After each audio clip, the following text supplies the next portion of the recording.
everyone, Bridget from Riverside here, and in this video we're going to analyze different video podcasts from 3 successful creators so that at the end of this video you're going to have 9 actionable tips that you can take away and implement on your own video podcast.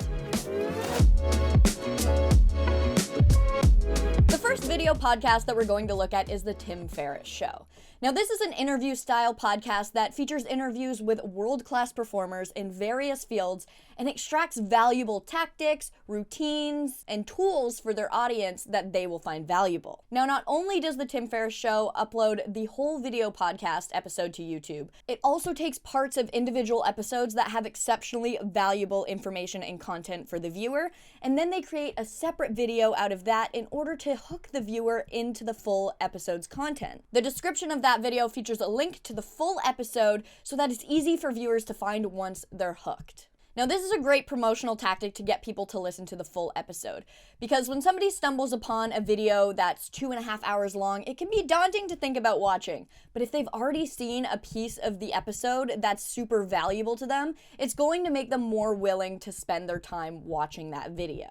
Now, what I don't see Tim Ferriss doing is repurposing these clips onto his various social media channels in order to reach those audiences. This would be easy to do because the clips are already created, so really he would just have to resize the clips for various social media platforms like Instagram or TikTok, maybe edit the duration a little bit, and then post them to his feed so that he can reach his audience on those social media platforms and hopefully convert them over to being loyal listeners. So our first tip is to create short clips to promote the longer episode. You can do this really easily using Riverside's Clips feature. After you record on the platform, you can take highlight-worthy moments from your recording and cut those into smaller clips in order to put on various social media channels and promote your show.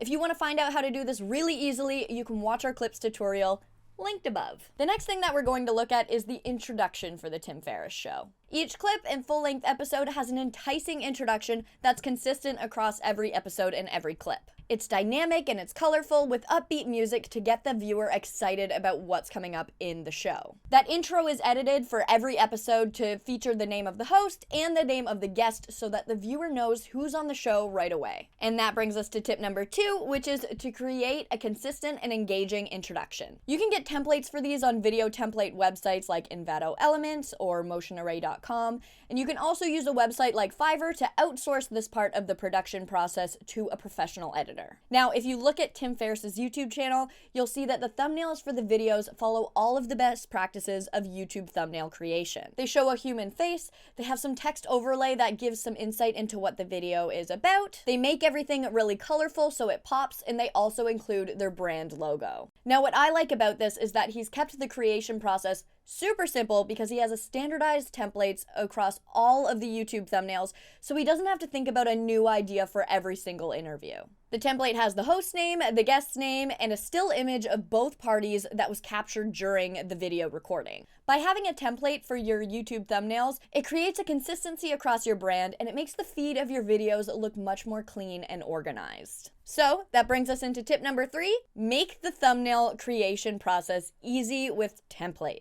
If you don't know how to do graphic design with programs like Photoshop, you can use a website called Canva, which has tons of templates for YouTube thumbnails. The next podcast that we're going to talk about is the Think Media podcast, which is all about growing and scaling your business with online video. So it makes sense that they have a video podcast, and it makes sense that they do it well. Think Media records their podcast in all different kinds of scenarios.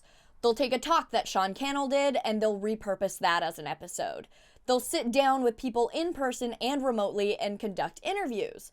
They'll also have somebody do a monologue episode where it's just one person with a mic and they talk about something of value, and they also repurpose their live streams as well. In all of these different videos, the host's face is lit up properly, and it's clear that the background was well thought out. They also always have a light source in the background, which is best practice because it adds dimension to the frame and separates the speaker from the background. So tip number 4 is to have good lighting and a distraction-free background. If you want to know the basics of lighting, you can check out our YouTube short linked above. Think Media will also often live stream an episode so that they can engage directly with their viewers. During this time, they use visuals, almost like a presentation, to go along with the points that they're making and create a more dynamic looking video. And that brings us to tip number 5, which is to go live often and engage directly with your audience and then repurpose that into a podcast episode afterwards. You can do this using a live streaming software, and Riverside will actually allow you to go live on all of your different social media channels simultaneously,